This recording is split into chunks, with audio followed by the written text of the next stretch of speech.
Boa noite a todos. Em breve daremos início à nossa atividade de hoje. Sejam todos bem-vindos.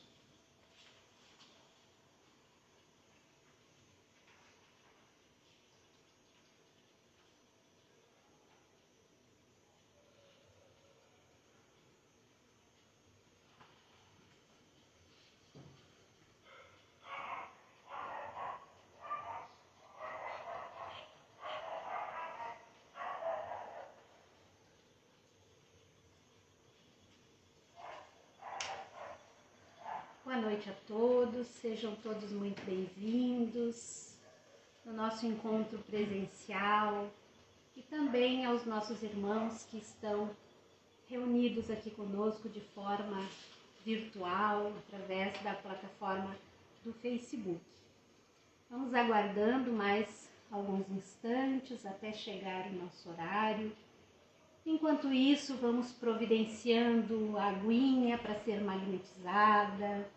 Vamos nos harmonizando nesses instantes, nos conectando com o nosso Mestre Jesus, com Deus, na busca de estarmos receptivos diante das nossas necessidades, de todas as coisas que nós viemos buscar através deste encontro.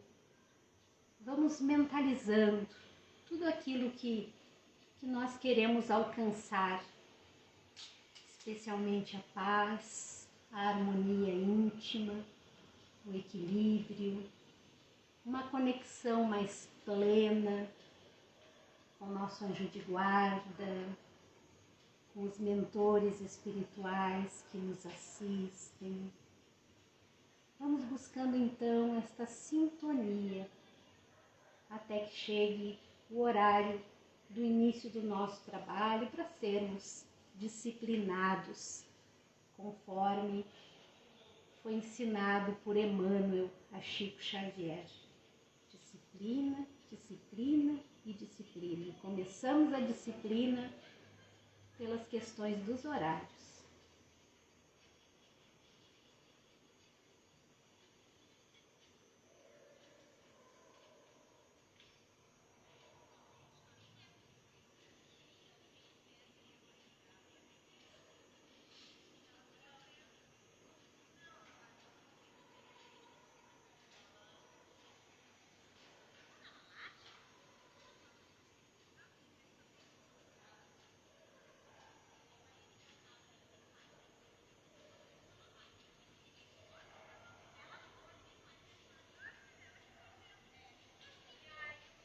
Então são 19h30, vamos unirmos os nossos pensamentos, elevando-os ao nosso Criador, ao nosso Pai de infinito amor, que a nosso respeito tudo sabe, tudo ouve, tudo vê. Nada ocorre em nossas vidas sem que Deus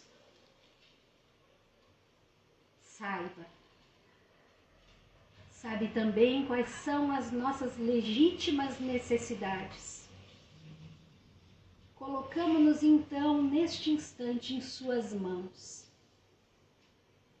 rogando ao Pai, faça por cada um de nós tudo aquilo que merecemos, não o que necessitamos, mas o que verdadeiramente merecemos receber.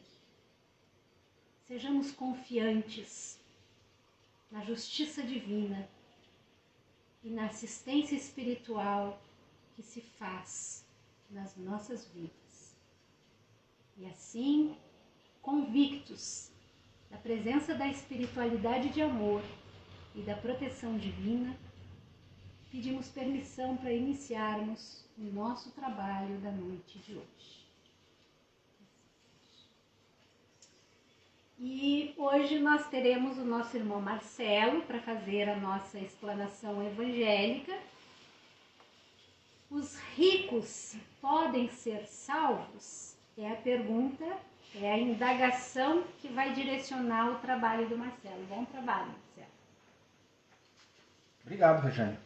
Boa noite a todos mais uma vez, aos que estão presentes aqui conosco na sede da nossa Sociedade Espírita e aqueles que nos acompanham pela plataforma do Facebook. Sejam todos bem-vindos à nossa atividade de hoje. Como a Regiane comentou, o nosso tema de hoje, que é a pergunta, né? Os ricos podem ser salvos? Essa questão foi retirada do capítulo 16, não se pode servir a Deus e a Mamon. E eu escolhi aqui os itens 1 e 2, é o início do capítulo, né? Para a gente tentar compreender essa questão muito importante. Eu vou fazer uma breve leitura aqui para aqueles que não estão acostumados com a nossa atividade de sábado, fazer só um lembrete de como é que funciona a nossa atividade de hoje. Essa não é uma palestra doutrinária tradicional, onde eu fico aqui explanando acerca de algum capítulo do Evangelho. Nessa atividade que nós realizamos aos sábados, nós conversamos a respeito do Evangelho. A gente escolhe um tema aqui e vocês vão participar junto comigo dessa atividade. Eu vou só conduzir a atividade aqui, vou lançar alguns questionamentos, aí a gente vai fazer a leitura das perguntas que vêm pela internet e o pessoal que está aqui ao vivo também pode participar. E a partir das mensagens que vão vindo aí, a gente vai construir o trabalho conjuntamente. Certo? Então eu vou fazer uma breve leitura do capítulo para situar o que nós vamos conversar, para ter uma base inicial. E a partir daí, então, eu lanço a pergunta e a gente vai conversar a respeito disso aí. Diz o item 1, salvação dos ricos. Ninguém pode servir a dois senhores, porque ou odiará um e amará o outro, ou se afeiçoará a um e desprezará o outro. Não podeis servir ao mesmo tempo a Deus e a Mamon. Aí vai para o item 2. É uma passagem, é uma parábola que vai nos ajudar a compreender então esse item. Então um jovem se aproximou dele e lhe disse: Bom mestre, o que é preciso que eu faça para adquirir a vida eterna? E Jesus lhe respondeu: Por que me chameis bom? Só Deus é bom. Se quereis entrar na vida, guardai os mandamentos. Quais os mandamentos? Disse-lhe. Aí Jesus lhe disse: Não matareis, não cometereis adultério, não furtareis, não direis falso testemunho. Honrai a vosso pai e a vossa mãe, e amai o vosso próximo como a vós mesmos. O jovem lhe respondeu: Tenho guardado todos esses mandamentos desde a minha juventude. Que me falta ainda? Jesus lhe disse: Se quereis ser perfeito, ide, vendei o que tendes e dai aos pobres, e terei um tesouro no céu. Depois vinde e me segue. O jovem, ouvindo essas palavras, foi-se embora, muito triste, porque tinha grandes bens. E Jesus disse aos seus discípulos: Em verdade vos digo que é bem difícil que um rico entre no reino dos céus. Digo-vos ainda mais uma vez: é mais fácil um camelo passar pelo buraco de uma agulha do que um rico entrar no reino dos céus. Pois bem, é uma parábola, e a gente sabe que às vezes as parábolas têm essa característica de exagerar na simbologia para que o entendimento que está por detrás da parábola fique mais claro. Jesus disse: é mais difícil um rico entrar no reino dos céus do que um camelo passar pelo buraco de uma agulha. É uma figura forte, que a gente precisa entender ela. Primeiramente, se faz necessário um esclarecimento, que existe aí uma questão de tradução da palavra, do termo. Lá em hebraico, camelo e cabo têm o mesmo significado. Mas a palavra que foi escolhida na tradução foi camelo. Certamente para exagerar na simbologia e para a gente entender o ensinamento que tem por detrás. Então a gente percebe aqui que existe a clara intenção de demonstrar a dificuldade de uma pessoa de posses, de uma pessoa mais rica, obter a salvação. Bom, o nosso tema, a nossa conversa, então vai girar em torno deste aspecto. Afinal de contas, os ricos também podem ser salvos? Essa é a questão que vai conduzir a nossa conversa. A partir daí virão outros questionamentos. mas basicamente é esse. Temos algum comentário já, Jane? Já temos. Por favor. O Paulo diz assim: podem alcançar a salvação se souberem empregar a riqueza para atender às necessidades do próximo, assim fazendo o bem que a sua riqueza permita, atenderá a Deus e ao próximo. Interessante o que o Paulo comenta. Qual é o nome dessa atitude de entregar a riqueza para atender às necessidades do próximo? Caridade. Caridade. Quem é que falou? A Beth? Isso é caridade, Beth? Eu acredito que sim. De que tipo de caridade? Porque nós sabemos que existem dois tipos de caridade. Essa aí seria uma caridade material. Material. Mas às vezes a caridade material ela serve para suprir Uhum. até a necessidade moral. Sim. Muitas vezes essa parte material é utilizada também Uhum. de uma forma moral para auxiliar aqueles que necessitam, eu acredito. Certo. Desde que seja bem empregada, né? Desde que seja sempre bem empregado. Bom, a gente sabe que existem dois tipos de caridade, como a Beth disse, a caridade moral e a caridade material. Nesse caso aqui nós estaríamos diante da caridade material. Sim. Também é muito importante, porque às vezes as pessoas têm necessidades prementes. A pessoa está com fome, não tem onde ficar, não tem uma residência. Ela precisa desta caridade material para suprir aquela necessidade mais emergente na vida dela. Aquela necessidade premente que está ali no dia a dia, no momento, precisa ser suprida. Mas nós temos que também tirar os olhos somente da alimentação. Porque Sim. uma ajuda financeira pode melhorar as condições de Desenvolvimento. de conforto naquela casa, enfim, uma série de circunstâncias. E não só alimentos. Né? E também nem somente de agasalhos. Sim. Mas melhorar as condições de vida. Alguém que faça um investimento, por exemplo, num local para o saneamento básico. Sim. Ou então, naquela situação em que tu investe uma quantidade de dinheiro no crescimento intelectual, para o desenvolvimento de uma pessoa. Também. Então aqui aí já começa a gente perceber que esse tipo de caridade também tem o lado moral acompanhando. Claro. Estaria produzindo as duas, né? Mas o Paulo nos comenta aqui, voltando à questão, né, que para alcançar a salvação então desses supostos ricos, esse ato de caridade vai auxiliar nesse movimento. Então a gente já começa a compreender que pode, então, Paulo, existe essa possibilidade, o rico pode ser salvo. Há muitos casos que comprovam isso. Né? Gente que transformou a fortuna em faculdades, em universidades. Sim. Grandes beneméritos que destinaram parte da riqueza para o crescimento e para o desenvolvimento de pessoas mais necessitadas, para o desenvolvimento da sociedade como um todo. Bom, aí então estamos diante de uma situação em que a riqueza vai produzir então a caridade e o desenvolvimento de outras pessoas, né? Beth, por favor, tem um comentário aqui da Beth. Os financeiramente ricos têm uma dificuldade muito maior que os pobres em avançar no progresso espiritual, porque têm que fazer bom uso da sua riqueza para progredir espiritualmente. Já o pobre passa por tantas provas que certamente evolui mais rapidamente que o rico. Esse é o comentário da Beth. O que tu acha disso, gente? Eu gostaria de acrescentar que a riqueza, ela gira, né? Que nós, em uma encarnação, nós estamos pobres, em outra ricos, em pobres e outras ricos. E que a riqueza, ela é, sim, um instrumento de progresso, né? Se ela fosse algo que não é benéfico, Deus não permitiria, né? O problema não é a riqueza, o problema é o uso que os homens fazem dela.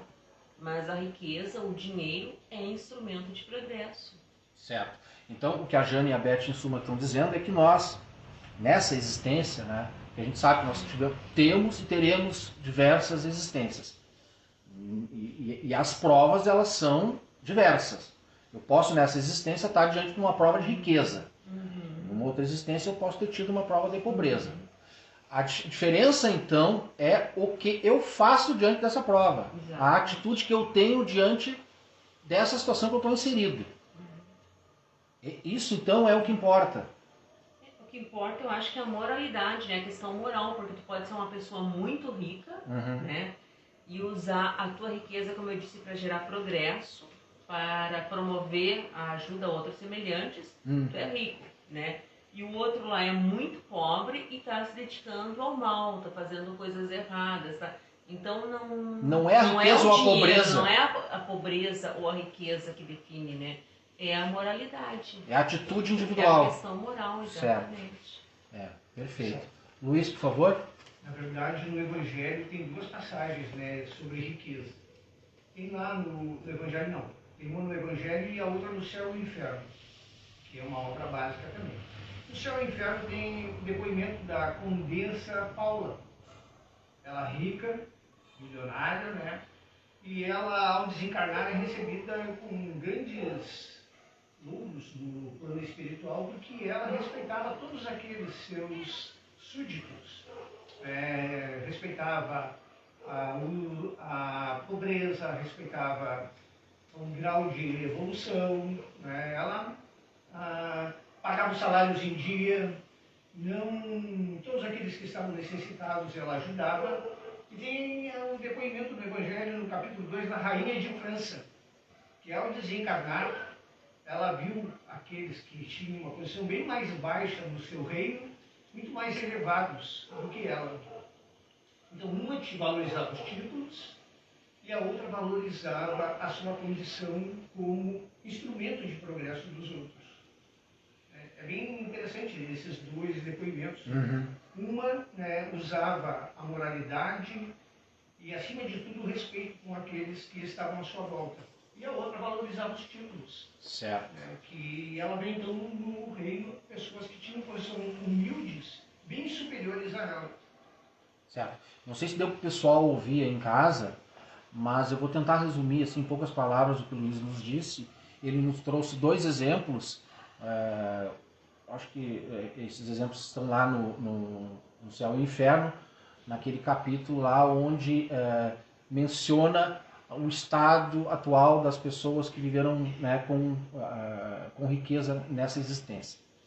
E o Luiz menciona o caso de duas rainhas, uma que teve atitudes boas durante a vida, boas atitudes com relação à riqueza, e uma outra, a segunda, que teve ações não tão boas com o exercício dessa riqueza. E que depois, lá no plano espiritual, elas colheram o resultado dessas ações. Então o que a gente percebe é justamente o que a Jane colocou aqui antes e o que a Beth colocou.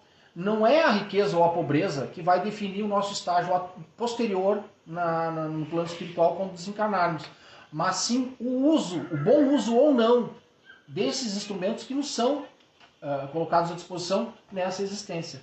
Volta para o que a Beth disse, para o que a Jane disse, desculpa, a questão da moralidade, a utilização dessa riqueza, como eu utilizo.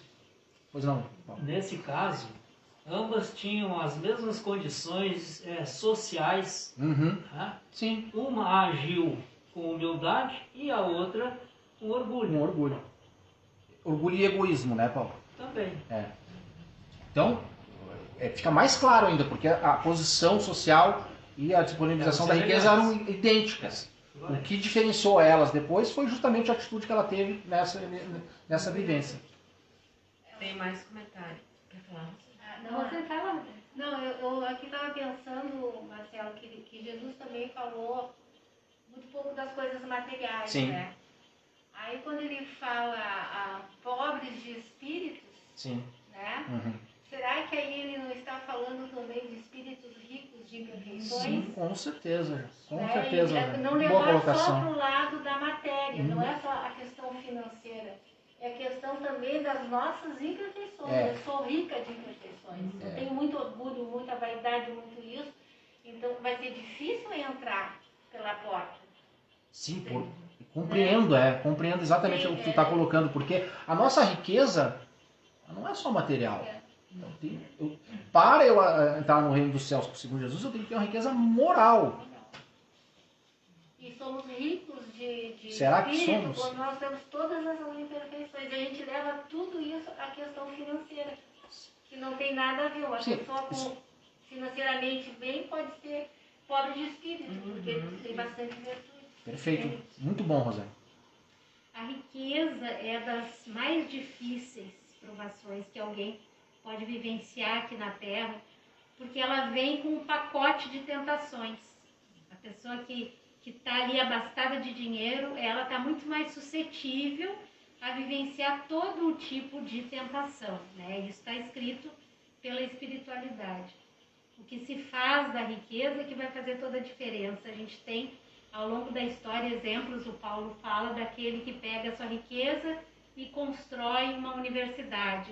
A gente tem o exemplo de São Francisco de Assis, que nasceu em berço de ouro, abriu mão de toda a sua riqueza e foi trabalhar pelos pobres, né? A gente tem o exemplo do Chico Xavier, que poderia ter desencarnado extremamente rico pela obra que construiu, mas toda a obra dele foi dedicada aos necessitados. Então, vem bem de encontro com o que a Rosane está dizendo. Quando a grandeza, quando a riqueza é espiritual, todas as oportunidades que surgem a nível material são convertidas à caridade e ao amor aos semelhantes. Que é, por sua vez, convertido em riqueza moral. Exatamente. Fala, Luiz. Na verdade, a gente tem que estar ciente o tempo inteiro que a gente está na imortalidade. Isso é muito importante. Essa é a consciência que a gente tem que ter. Todos vamos morrer. Certo. Quando o Luiz fala, estamos inseridos na imortalidade, significa que tivemos diversas vivências. E nessa vivência eu estou numa condição social, inserido dentro de uma condição social X. Eu posso, nas existências anteriores, ter sido inserido numa condição social inferior ou superior. O que importa é que nós vamos passar por esse rol de provações. Eu vou, numa determinada existência, estar submetido à prova da riqueza. Em outra encarnação, eu estarei certamente submetido à prova da pobreza.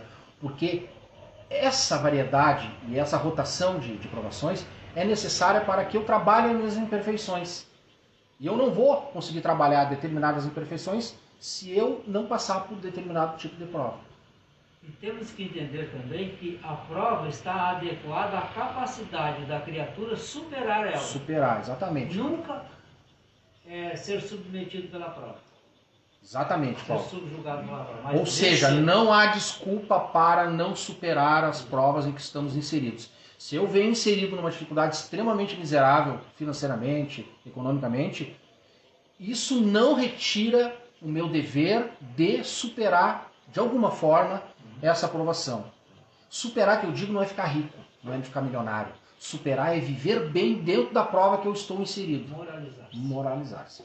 Mas, Marcelo, normalmente a gente percebe, assim, nos meios que a gente atua, né, de que justamente quanto mais dificuldade material a pessoa tem, mais caridosa ela é. Mais capacidade de dividir ela tem. Isso a gente assiste no trabalho com as pessoas mais carentes. É verdade. É impressionante o movimento que eles fazem em prol do semelhante. Ele tem 1 quilo de arroz, ele divide com os demais. Esse é um questionamento que eu sempre fiz. E quem me deu a resposta para essa pergunta foi a Rosane. Eu nunca consegui entender esse mecanismo. Como é que a pessoa tem tão pouco, ela está passando dificuldade e mesmo assim ela vai dividir aquele pouquinho que ela tem. Eu nunca tinha entendido isso. A Rosane uma vez me esclareceu isso. Não, é simples, porque a pessoa que está com essa dificuldade, ela entende que a que está do lado dela também está passando por essa dificuldade.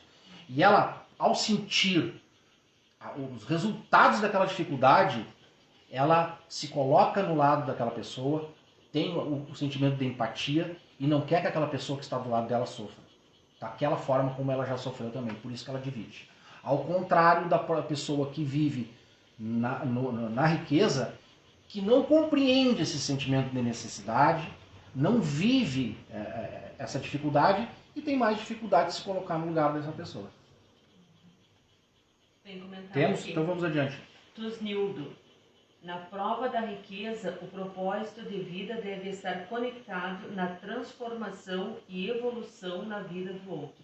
Perfeito, Tuzinho. Mas eu complementaria dizendo que também na prova da pobreza esses requisitos têm que ser cumpridos. Né? Não é porque, eu vou reiterar isso, não é porque viemos numa dificuldade, e aqui todos nós mais ou menos temos o mesmo nível social, ninguém é muito mais rico do que ninguém aqui, pode ter um ter um pouco mais, outro um pouco menos. Não é porque a gente está numa dificuldade financeira momentânea, sazonal, ou num período da vida, que eu estou livre das minhas obrigações de evolução moral. Isso não me desonera de forma alguma. Muitas vezes a dificuldade financeira, dificuldade econômica, ela vem justamente para resolver uma questão, uma imperfeição que eu estou persistindo em manter. Então eu passo aquela dificuldade que é para eu aprender com aquela dificuldade. Para desenvolver, quem sabe, a humildade, a resignação, situações que eu estava persistindo em não modificar. Pois não, Jane, temos mais alguma coisa? Não temos mais alguma coisa. Significa que Deus coloca nas nossas mãos os mecanismos, os meios para que a gente supere as nossas imperfeições. O que a gente então vê como uma dificuldade, não é? Que é viver numa penúria, numa situação financeira e econômica, na verdade é uma oportunidade de crescimento. A gente tem que conseguir visualizar esse mecanismo, como é que ele funciona, e acreditar, se resignar e tirar o que é importante da situação em que a gente está inserida. Por que eu estou nesse momento da minha vida? Por que eu estou passando por essa dificuldade? Compreender por isso. Fala, Luiz. A verdadeira riqueza é exatamente o que a gente leva para o... Pô, agora tu adiantou minha próxima pergunta, Luiz. Então já responde, então. O que é a verdadeira riqueza? A verdadeira riqueza que a gente leva para o plano espiritual. Todos vamos morrer. Tá. Não tem nenhuma exceção. A gente vai cair no plano espiritual. Qual é a verdadeira riqueza do plano espiritual? Não é a moralidade, a intelectualidade e a espiritualidade que a gente construi aqui? Então quer dizer que a gente leva só isso, né? Só isso. Nem a roupa vai levar, nem o corpo. Vai ficar tudo aqui.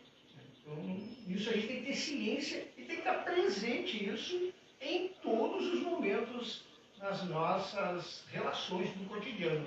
Certo. Temos que ter presente em todos os momentos do nosso cotidiano. A gente sabe disso. Mas não podemos nos esquecer que nós vivemos materializados. Nós vivemos no mundo da matéria. Nós precisamos comer. Precisamos nos alimentar. Precisamos ter um carro para nos deslocar para o trabalho. Precisamos de um determinado conforto. Porque nós já vivemos num estágio da humanidade que nós temos... Não é nem direito. Nós temos que viver com conforto. Eu tenho que dormir numa cama boa.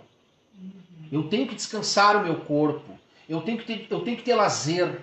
Eu tenho que ter condição de estudar bem. Isso não são benefícios, privilégios. Isso são deveres. São direitos que nós adquirimos pela nossa evolução como seres humanos. Então, se a gente vive materializado, não há nada errado em a gente querer ter uma roupa boa, comer uma comida boa, ter um carro bom, morar numa casa boa, estudar num colégio bom. Não tem problema nenhum com isso. Mas isso é conquista. Isso é conquista. De agora ou de vidas anteriores, sim, em que Deus te propicia condições para tal. Sim. E também aí nós temos que ver, de repente a criatura entra num estado de soberba, né, e acaba se perdendo. Então foi o mau uso da riqueza. Veja assim, nós temos riquezas não só em valores amoedados, sim, mas temos riquezas morais, riquezas de estarmos numa região que nos favoreça, porque isso é uma riqueza que a gente recebe. Sim. A riqueza do corpo físico, sim, porque quantos nascem com defeitos físicos congênitos? Certo, eu concordo, Paulo. Só que assim, ó, a riqueza moral, ela é perene. Sim. Uma vez adquirida, eu não perco nunca mais. Então, se eu conseguir desenvolver um estágio que eu sou um pouquinho mais humilde, essa humildade vai ficar em mim. Eu não vou retroceder, não vou voltar a ser aquele cara orgulhoso que eu era.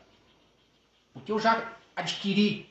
E essa riqueza, daí que o Luiz fala da imortalidade, por isso que é tão importante. Porque ela vai me acompanhar agora e nas minhas próximas jornadas.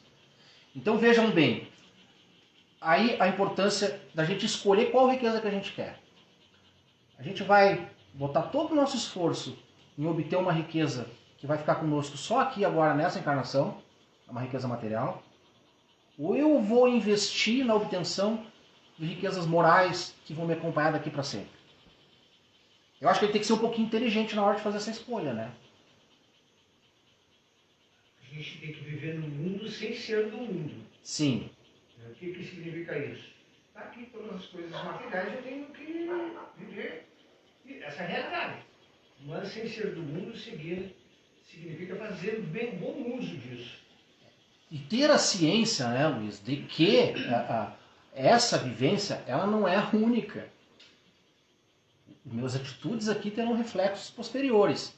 Aí vai a questão da fé de cada um. Você acredita realmente, né, na reencarnação, né, na doutrina espírita, no que a gente aprende aqui, no que a gente estuda, de que realmente eu vou ter consequências das atitudes que eu estou tendo aqui. Ora, quem não acredita nisso, fica difícil compreender tudo que a gente está conversando aqui. Vai chegar para uma pessoa que não acredita, que não tem essa compreensão, ela vai dizer assim, por que eu vou abrir mão de ter tudo aqui agora se eu não sei nem o que vem depois? A gente cansa de ouvir aqui, a vida é uma só, tem que aproveitar. Então, o Evangelho precisa... está nos primeiros 4 capítulos, tudo isso. Exatamente, né, Luiz? Mas aí a gente tem que compreender que existem pessoas que têm compreensão diversa. Nós, como espíritas aqui, temos uma outra compreensão. E dentro dessa compreensão a gente tem que aprofundar, compreender o que isso vai, né, representar no nosso futuro espiritual. Marcelo, se você me permite, claro. Você falando de riqueza material, eu me lembrei de uma pessoa que é milionária, que está sempre ajudando aos pobres, já doou muito da fortuna dela e a fortuna volta. É o Bill Gates. Sim. E é uma pessoa extremamente simples, Sim. que não ostenta. E ele doa e o dinheiro volta para ele. Ele doa e o dinheiro volta. Então ele está servindo bem o propósito de ser rico. A gente tem vários exemplos assim de beneméritos, né, ao longo da humanidade. Bill Gates não é o primeiro, não vai ser o último. Porque às vezes esses seres eles também são colocados em evidência para demonstrar esse tipo de situação. Né? Pessoas com riquezas, com muito dinheiro, e que fazem o bom uso da riqueza, que é para demonstrar como exemplo para nós. Né? Essa pessoa não está ali por acaso, ele não amealhou toda aquela riqueza por acaso. Ele já tinha, como Paulo disse, reunido em outras existências, as condições necessárias para se apresentar agora, nesse momento, com direito a aportar toda essa riqueza e fazer bem o uso dela. Então, um crescimento que ele construiu ao longo das outras vivências para se apresentar dessa forma para nós, para ficar bem evidente isso. Porque a gente já viu aqui num outro encontro, né, que a gente tem diferentes talentos. Alguns têm talento para administrar riqueza, outros não têm talento para administrar riqueza. E essas pessoas que têm talento para administrar riqueza, elas muitas vezes levam riqueza para outras pessoas. Tudo isso se encaixa na providência divina no modo em que a gente vive em sociedade. Não há nada errado. Né, Luiz? Não é tu que diz, como é que fala sempre? Não há nada errado na casa do meu pai, não é isso? Não há nada errado na casa do meu pai. Certo. Por isso que existem as desigualdades, não é, Marcelo? Sim. E continuam a existir, porque se pegasse tudo o que há hoje no mundo e dividisse por partes iguais para todas as pessoas, amanhã a desigualdade já haveria, porque alguns saberiam como utilizar, aplicando, multiplicando, enquanto que outros gastariam tudo imediatamente. Aquilo que a gente conversou a respeito das individualidades, dos talentos, do crescimento, das conquistas. Isso tudo se reflete na existência atual. Eu sou resultado de todas as minhas outras vivências e dessa vivência presente. Se a gente compreender isso, a gente vai compreender então o que a gente chama de desigualdades. Né? Existem desigualdades? Existem. Por quê? Porque nós somos diferentes. Se estivéssemos todos na mesma condição, o mundo seria igual. Na verdade, a característica desse plano que a gente vive é a perversidade dos homens e a inclemência da natureza. Verdade, Luiz. Perfeito. Bom, temos mais alguma coisa aí, Jane, que a gente possa comentar? Chegamos sobre o nosso tempo, então. Eu vou agradecer a presença de todos que estiveram conosco presente aqui ao vivo, os que nos acompanharam na nossa plataforma. Faço o convite para o nosso próximo encontro. Amanhã pela manhã às 9 horas, eu acho que a Regiane vai fazer a chamada de todas as atividades. E eu vou me despedir agradecendo a todos, então. Muito obrigado. Obrigada, Marcelo, pelo recado. Então agora nós iniciamos uma nova etapa, um outro momento, que é o momento das nossas preces e radiações aqui para os nossos irmãos suicidas. E na sequência, então, o momento do passe. Então convidamos a todos, aos presentes, aqueles que estão de forma virtual, para irmanarmos-nos em pensamento e colocarmos toda a nossa energia, o nosso amor, o nosso sentimento positivo e bom para todos aqueles nossos irmãos que estão necessitando de amparo, de auxílio, elevando os nossos pensamentos ao nosso Pai Maior. Porque neste momento, Senhor nosso Deus, existem inúmeros irmãos nossos espalhados pelo mundo afora, que estão tocados pelo sentimento de tristeza, de angústia, de dor, de solidão, abraçados por processos depressivos, processos estes que muitas vezes os levam ao desejo do cometimento do suicídio. Surge ali um desencanto pela vida, não consegue se perceber nenhuma razão agradável para continuar lutando e vivendo. Por estes nós pedimos, tende piedade, Senhor, desses irmãos em sofrimento. Auxiliai, Pai amigo, a cada um deles para que possam estar neste instante se reenergizando, se reabastecendo através do Teu amor. Que as Tuas forças benditas, Deus Pai, ilumine essas almas, levando a cada uma delas o despertar de consciência,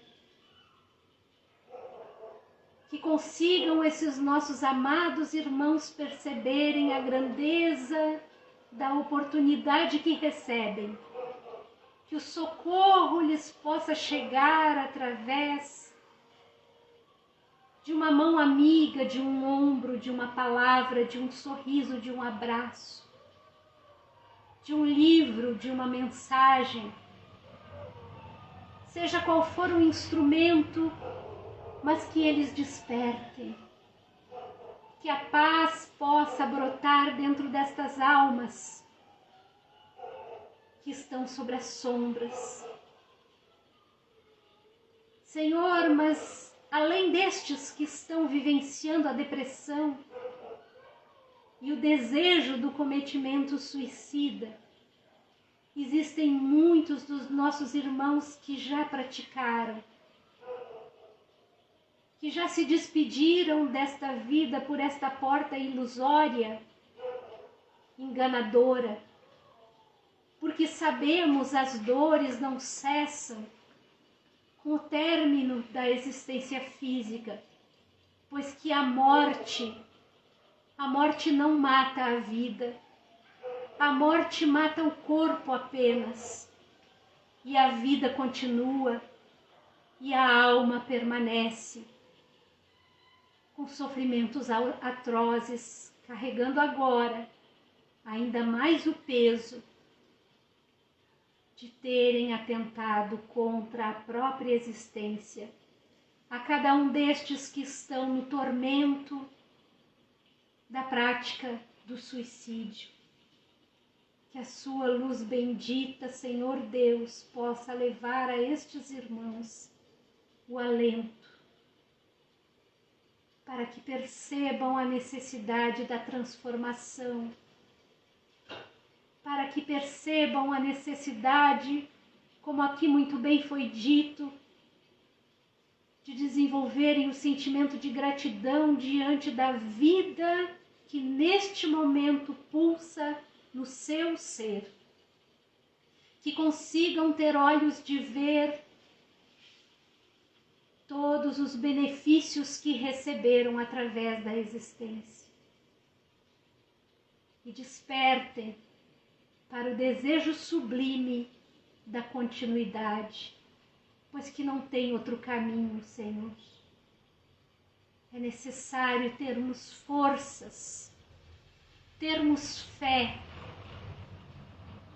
termos a certeza da continuidade, das novas oportunidades que o Senhor nos dá. porque neste instante podemos estar mergulhados no vale das trevas, mergulhados numa dor que parece não ter fim. No amanhecer do novo dia, poderemos despertar para uma nova conscientização, para um novo desejo, para o refazimento, para a reconstrução, para o recomeço, porque sabemos, Pai, que se andarmos contigo como nosso guia, como nosso norte, Senhor, a dor se ameniza, o sofrimento diminui e os caminhos se abrem diante dos nossos passos. Auxilia, Deus Pai, de infinito amor, a todos aqueles que sofrem o desencanto pela vida e desperta o amor pela existência. Que assim seja. E agora então, vamos nos preparando para o passe, aqueles irmãos que quiserem dispor da sua água para magnetizar, que nós possamos, neste instante, estarmos conectados com nossos anjos de guarda, com muita confiança e fé nesta corrente que nos assiste, rogando ao Pai que através do passe possamos receber uma chuva de bênçãos, de luzes, de energias salutares que revigorem o nosso ser, o nosso corpo físico, a nossa mente, nossa alma, que possamos receber neste instante a harmonização íntima, o equilíbrio, que consigamos neste momento estarmos sintonizando com vibrações positivas, vibrações de amor, vibrações que nos tirarão do estado de tristeza, de amargura, de angústia, colocando-nos numa condição de gratidão e alegria, de bem-estar. Obrigada, Senhor, pela vida. Obrigada, Pai, pela oportunidade da existência. Somos gratos por estarmos aqui percebendo a Tua misericórdia para conosco. Rogamos a magnetização das águas, a assistência espiritual a todos aqueles que estamos mentalizando neste momento, aquelas pessoas que amamos, que desejamos o bem, o socorro e o amparo, onde quer que elas estejam, que elas recebam, Senhor, essas energias benditas e salutares. E assim, com muita gratidão nos nossos corações, encerramos também o momento do passe. Que assim seja. E como nosso irmão Marcelo já comunicou, já convidou, convidamos novamente os nossos irmãos para estarem reunidos conosco amanhã, às 9 horas da manhã, nessa mesma plataforma no Facebook, e que possamos estarmos juntos orando, dando continuidade a essa conexão com o alto. Uma boa noite a todos, um bom final de semana, fiquem com Deus.